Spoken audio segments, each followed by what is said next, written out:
ئەمە زیاتر لەسەر بازارە ماسییان ڕابوەستن و بگشتی بێکەرتە لە هەرێما کوردستانê li aliyekî Peygamberê me ji Silêmanî Hewjîn Cemalê gelme dibe di heman demê de rêveberê Samanê Ajalan Dihûkê Rêzdar Rêdîr Sidîq û li Texteqê jî Rêzdar Bejdar Osman Xwediyê projeyê hefz ve masiyan di heman demê de pispûre de vî warî de spas bo amadebûna Rêzdar Rêdîr û Kak Bejdar li gel me bibînî ji kerema xwe ez destpêkê biçime cem Hewjîn li Silêmaniyê bizanim li wir bê çi awayiya bazara goştê masiyan bi taybet eger em berê xwe bideyne yên berhemên navxwe niha li aliyekê din jî xwast çawa ye. بەڵێ سڵاوتان لێبێت ماوەی چەند ڕۆژێکە نرخی ماسی لە بازاڕەکاندا پەرزونزم دەکات ڕۆژی وا هەیە نرخەکەی بەرز دەبێتەوە ڕۆژی واش هەیە نرخەکەی دادەبەزێت بە جۆرێک ئەمڕۆ کیلۆیەک ماسی بە 9,000 دینار لەو دوکانانە دەفرۆشتێت کە ماسی دەفرۆشم نێسە بۆ قسە و باسی زیاتر بۆی کە بزانم چەند ڕۆژە نرخی ماسی بەرزونزم دەکات هۆکارەکەی چییە وە خواست لەسەر ماسیش چۆنە لەم کاتەیە کە نرخەکەی بەرزونزم دەکات دەشمە لای کاک فەرهاد کە دوکانی ماسی فرۆشتنی هەیە لە پارێزگای سلێمانی کاک فەرهاد دەم کاتت باش چەند ڕۆژە نرخی ماسی بەرزونزم دەکات ئایا نرخەکەی بەرز بۆتەوە یاخودا دەبەزێ هۆکارەکەی چی سەرەتا بەخێر بێن نرخی ماسی مانگانە بەرزونزم زۆرەکات هەنێ بۆنە هەیە سەبوومە هەفتەی پێشوو دە ڕۆژەمە بێ بۆنە یادی ئاشوراوە بەرزبوونێکی بەچای بەخۆبین نرخی کیلۆی ماسی 1000 نەری چوە سەر دوای تاوابوونی ئاشورا 1000 نەردابەزیوە پێویستی بە تەڵەبەوە ئەمجا بازاری بەغا حکومەکان لەم کاتیاشکە ئەگەر ماسی ئەمە وەربگرێ ماسیەکان نرخی زۆر بەرز دەبێت لای ئێمەش ئەمڕۆ کیلۆی بەچەنە ئەمڕۆ کیلۆی ماسی گەورە بە جوملە 8 ڕۆژێکە لە سێمایی بە 9000 نەرەفرۆشێ بەڵام ماسی وردە دابەزیوە کیلۆی 5 بۆ 5 جوونیوە بۆچی یاریەک بەو نرخەی دەکرێت پێش ڕاستەخۆکە من و تۆ گفتوگویەکمان کرد باست لەوە کرد کە ئایا ئەو کەسانی حەوزی ماسییان هەیە ئەوان هۆکارن بۆ گرانبوونەکەی خۆی سێ چوار هۆکارەیە بەڵێ لەم کاتەیە کاتی پێگەینی ماسیە فەلاحەکان نایفرۆشن دووەم کۆمەڵە سایەقی بەقوتن لە ئیشی ماسیە بۆ ئیشی هەولێر بەغاوانەکەن لە ڕێی ستۆریا دوم نافەسەیەکەکەن لە ڕێی مۆبایلەکان و ئەم 200 نار ئەو 300 نار ئەو 200 نار وایە لە شەو ڕۆژێکە 1500 نار لەسەر نرخی ماسیەکە فەلاحەکە بەگومانە بێت نایفرۆشێت دووەمینیشان بازاری بەغا حکومەکات کە بازاری بەغا لێوێ 1000 دیناری چوە سەر نرخەکەی لێرە 1500 چۆتە سەر سەرچەم جۆرەکانی ماسی گران بووە بە ئەم جۆرەکانی ماسی ئەم ساڵ گران لەبەرەوەی ماسی بەحرەکانیش کەمە ماسی چەمەکان کەمە بە ئەم ماسی کەمە ئەم ساڵ ماسی ناوخۆشمان کەمە ئەنجا هۆکاری سەرەکی گرانبوونی ماسیش داقوق بوو کە حکوومەتی عێراقی پێی پڕکردنەوە ئێستا دە داقوقا بەرهەمی ماسی نییە بنێرێ بۆ پارێزگاکانی در خواست لەسەری چۆنەکە نرخەکەی وایە خواست لەسەری هەیە خواستێکی مام ناوەندە چینێکی هەرە خوا و مشکلی نییە بەڵام بە بۆنی بڵێ چینی هەژارەکەی وەستانوە بە بۆنەوەی مەعاژنێ بە بۆنی کۆمەڵەشی دێت چینی هەژار وەستاوە کیلۆی بە 9000 فەرمووت بە برژاندنەوە یاخودمە بێ برژان نە بەکاڵی بە 9000 دینارە بە برژایی بە 12000 لە هەنێ شوێن لە برژایی بە 16000 دینارە لەو شوێنانی کە شوێنی دانیشتن و خواردنی تایبەتیان هەیە کاک فەرهاد زۆر سپاس باڵێ دەگەڕێمە بۆ لای ئێوە کۆی زانەرەکانی کاک فەرهاد بوو کە دوکانی ماسی فرۆشتنی هەیە لە شاری سلێمانی باسی لە هۆکارەکانی بەرزونزمی نرخی ماسی کرد لە ماوەی چەند ڕۆژی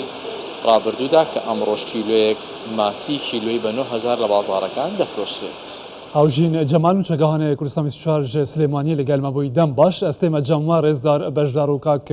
ڕێدیر دەستپێکی ژوا بپرسم کاک بەشدار تەختەقی لەگەلمەی وەکە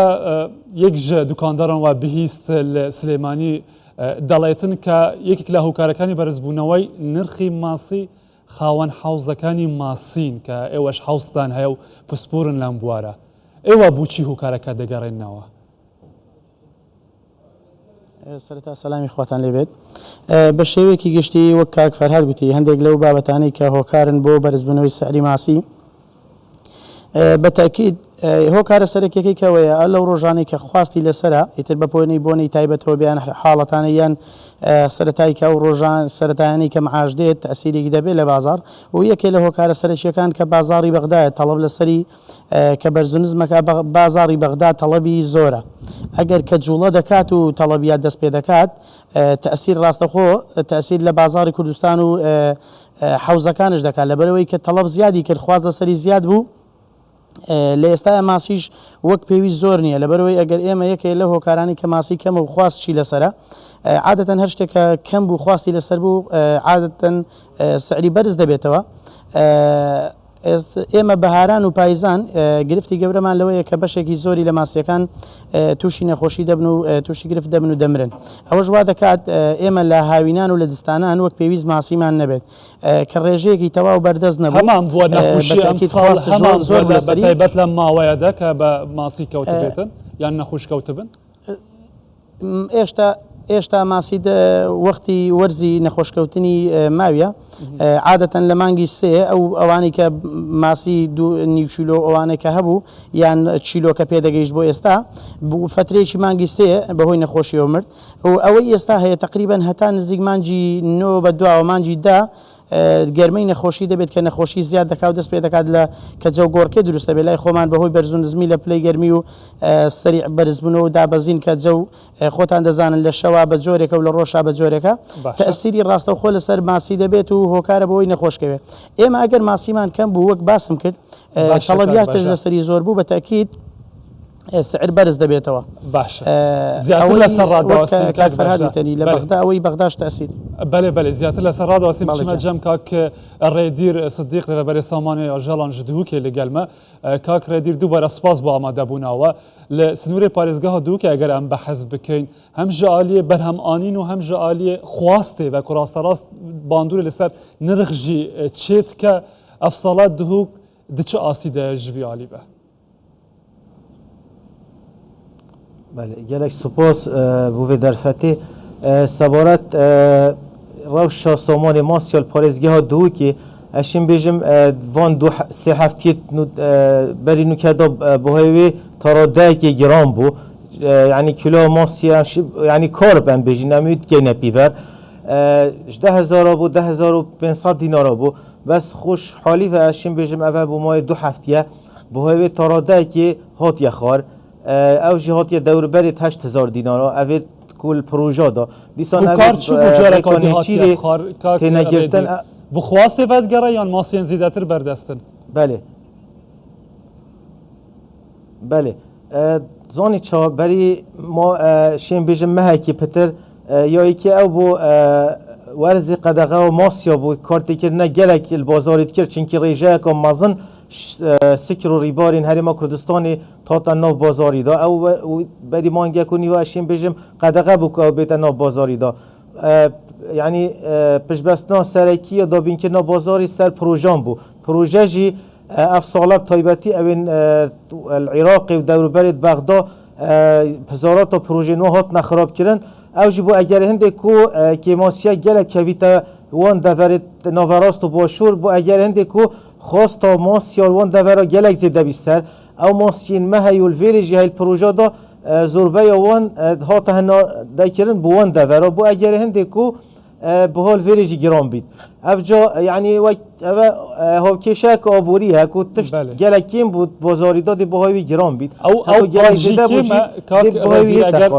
dihûkê bi numune werbigirîn hindek kême ku pêwîstiya dihûkêtinê pir nake û di heman demê de diçe bajarên Iraqê jî bazarên wê jî çend de bi jimarel berdestê we heye çendê berhemtînê sinûrê parêzgeha dihûkê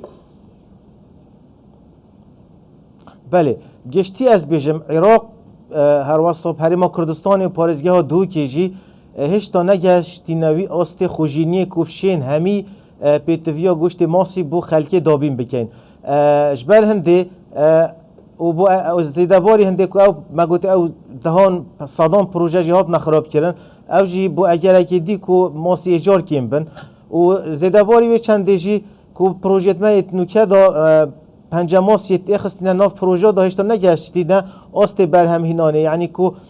heta du sê mangekê dî eşên bêjim şinî dê astê wan masiyavê proja da hête berhemînan geştî berhemê me li parêzgeha dihûkê ji wekî min gotî hewekî hemî Iraqê û Herêma Kurdistanê hêşta em negeştîne astê xwejîniyê ku em şên dewrberê 8 sedê ew pêteviya parêzgehê dabîn bikein gelek cara pêtevî bîn ji parêzgehên dîtir an jî ji derveyê welatî hawirde bikin û dabşên ku ew pêteviya dî dabîn bikin baş e kak redîr ji kerema xwe li gel me bimîne rêz bejdar degerê mawelet لە سنووری ئێوە ئەگەر باسی تەقتەق و دەڤەری ڕاپەرین بەگشتی بکەین بەوە ناسراوە کە ئاوی زیاتری لێیە ڕووباری باشی لێیە کەواتە پروۆژەی حوزی ماسیش ئێستا لەو ناوچە لە چه ئاستێکدان ئێوە بەرهەمهێنان لەم ڕەوشەدا چەندتان هەیە ئێوەش پشت بە بەرهەمی بیانی گرێ دەدەن یان ئەوەتە پشت بە بەرهەمی خۆتان گرێ دەدەن زیاتر و ڕەوانەی شارەکانی دیکەش دەکرێت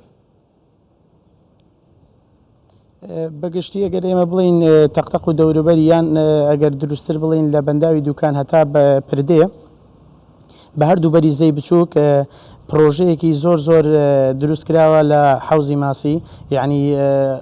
ئەوەی کە دەخەمڵێندرێ سەروی 3000 حوزە وەک حوز نەوەک پرۆژە کەمترە بەڵام وەک حوز سەروی 3000 حوز دروست کراوە بەردەوام لە دروستکردنی زیاترایە ئێمە وەک تەقتەق و دەوروبەری و هەتا وەگەوەی کە گوتم لە دوکان بۆ پردێ ماسیمان لە بەشی ناوخۆ زۆر زۆر زێترە و هەناردەی پارێزگاکانی تری دەکەین ئێمە کە بڵین ئەگەر ناحیەی تەقتەق بە چواردەوریەوە ڕەوانی زۆربەی شارەکانی عێراق دەکرێت بۆ فرۆشتن و وەزایدەن پارێزگاکانی هەرێمی کوردستان هەر لە دهۆک و هەڵەبجە و هەولێر و سلێمانی و کۆی گشتی و شوێنانی کە ماسییان تێدا دەفرۆشتێ و خواست و تەڵەبی لەسەر هەیە ئێمە ماسییان بۆ ڕەوان دەکەین لەبەرەوەی شکر بۆ خۆی گەورە بە حکمی ئەوەی کە ئێمە زەی بچووکمان هەیە و شوێنەکەی لە ڕووی گونجاوی کەش و هەوا و ئاوە زۆر گونجاو و کەواتە چ جوورن لەوێ بەرهەم دەهێنرێن و زیاتر خواست لەسەر چ جوورێک کاک بەشدار بەگشتی کوردستان ئەوەی کە خواستی لەسەر جۆری کارپەکە پێی دەڵێن کۆمۆن کارب لەبەرەوەی چەورە و کوردش بەگشتی هەتا کە خواروی عێراقش حەزیان بەو ماسیە چەورەیە چکە لەزەت و تامێکی تایبەتی هەیە لە چاو ماسیەکانی تر چکە ماسی ترمان هەیە لەوانەیە بە سووترش بێ بەڵام وەک ئەو چێژەی کە لە ماسی کارپا هەیە لەوانیە بۆیە زێتر خەڵک بە دوی چێژەکە دەگەڕێت خواستێکی تایبەت لەسەر ماسی کارپا کە لە تەقتەق بەگشتی بەسکار بەخێو دەکرێت ئەگەر لە هەندێک پرۆژە ئێمە گراسکارپمان هەیە و سلڤەرش بە عەدەدێکی ینی زۆر زۆر کەم هەمانە ئەوش لە ینی چەند حوزێکا بەڵام خواستی سەرەکی لەسەر کارپە باشە ئێستا خەرجی هەر کیلویەک بەرهەمێنانی کیلویەک ماسی چەندە کاک بەشدار حسب سعری علەف و پارەی کارەبا و زایدەن ئیجاری حوزەکان لەبەرەوەی بەشێکیان خاوەن پرۆژەکان عەردەکەی خۆیان نییە تقریبا بەردەوام ئەوەی کە گەمان دەکا و یاری دەکا لە بینی 3000 تا 4000 ڕۆع 4000 لەو بینە یعنی جوڵە دەکات بە پێی ساڵ دەگۆڕی بە پێی وەخت دەگۆڕی هەمووی داجورە بە نمونە وەربگرینەوەی کە کیلوی بە 9000 دینارە لە ناو بازاردەوەکەیک لە فروشیارەکانیش لە سلێمانی باسی کرد ئەم کە بە 9000 دەفروشتێتن دەبێ خەرجیەکەی چەند بێتن تا بەرهەم هاتووە یعنی کۆی گشتیە و ماسی کە مەصرفی لێکراوە بەێ ئێمە وەک گوتمان تو حیسابی ئەوە بکە باسی 1 کیلۆ بکەین کە ماسی گەیشتە پێگەیشتنی تەواو کە 2 بۆ 3 ئەوەی کە لە بازار ساغب ینی باشترین سعر دەکات بەردەوام لە بینی 2 کیلۆ تا 3 کیلۆیە لەبەرەوەی لە 2 کیلۆ بەرەو خوار سعری فەرقی هەیە و لە 3 کیلۆش بەرەو سەر سعری فەرقیە وەک گوتم نزیکەی 3000 تا 4000 ڕۆع بێت 4000 کولفە دەکات واتە ئەوەی کرد دەبێتە خێری بەڵام ئێمە شتێک باز بکەین حقیقەتێک هەیە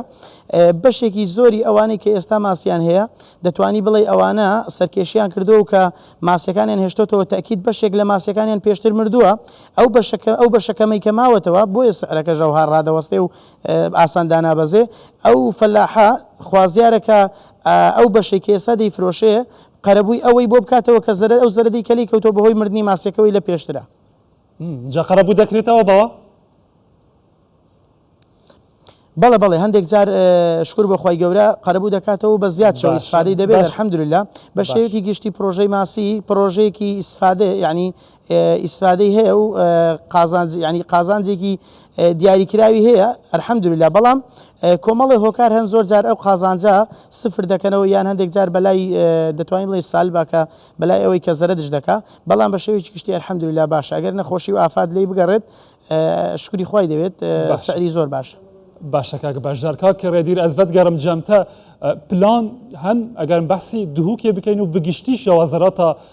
چاندنی و چاافکانین ئاف چییە کو ئەم بگەهینە ئاستێکی و دکەین گەهینەوێ ئاستێک و پشتاخۆ بگیخۆە گرێ بدەین بە بەرهەمی نافخۆی ماسیان گرێ بدەین. بله بله ولی راستی و کردستان و تایبەتیش دەبێژین پارێزگەها دوو کە یەکیشوان پارێزگەها gelek زەنگینە بژێ دەرێن ئاڤین سروشتی کو ئەvە jî bi nemay serekiyê xwedankirina Masya e ew jî ku gelek rîbar û sikira rîbarê Dicle û Xabîr û Zê û rîbarê Şîn û rîbarê Gomul û ev hemî rîbar ku guncayne bû xwedankirina Masya hişta wek pêtivî em neşayne mifay jê bînîn înşallah û me em hemî cutiyara jîhan deyn şêwazê xwedankirina Masya jî anku curê proja سیستمی اوی کلاسیکی که اون بهت اگونیم ببیت اف سیستمی چر یه خدان کرنی انکو تربیام کسف هم بیجین یعنی هر شیم بیجم 20 متر روبری 20 متر چهار گوشه دو جاره هندی برهمی دونه که حوض آخی برهم بچه حتی نوکه نکرینی مادام هنده سوداوی یا باشه که کردیر نگوری نبوی سیستمی بردوام ام جوتیار هون دین ما نوکه گلک جوتیار او جورین پروژه آوا کردن نو که ماسترین پروژه هرما کردستان پاریزگاه دو که سرسکری مثل هات یا دانان کو اوجی پیتوی اوجه گنجای بیت همی جهاد نا گنجن او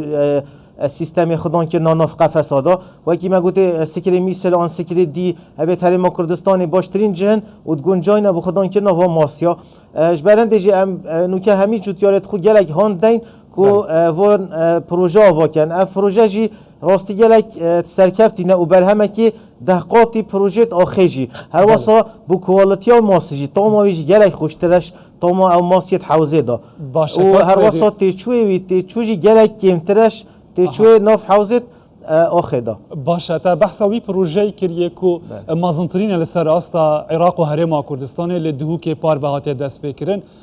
کنگی بداویته اگر بداویته پیوستیان نافخوا پردکه بله او پروژه چند قناغه که پیکتیتن قناغه ایکی یا دیماهی کاتی و برهم جی پار برهم گهشت داد بازاری دا بس افساله هشتا باشتر شیم بیجم ماسی پنجه ماسی تخستین ناف آن دست ماسی که بیجن کفیات تخستین ناف پروژه دا چو برهمی واب گهیت حیوان ده نه دمی دهت برهمینان که برهمی ساله دا وک قناغایی که پترش 1200 تن ماسیا او پروژه تنش شد برهم بینیتن اگر او قناغ دو سه بیماهی بیت یا پروژه برهمی وی پروژه دی 4000 تن ماسی بوریتن ساله دا باشه گلک سپاس رزدار ریدیر صدیق ری و بر سامان آجالان جدهو که لگل مبوی و رزدار بجدار عثمان پسپور و خوادی پروژه حوزه ماسیان جتقتقی لگل مبون سپاس با آماده بونوه دم باش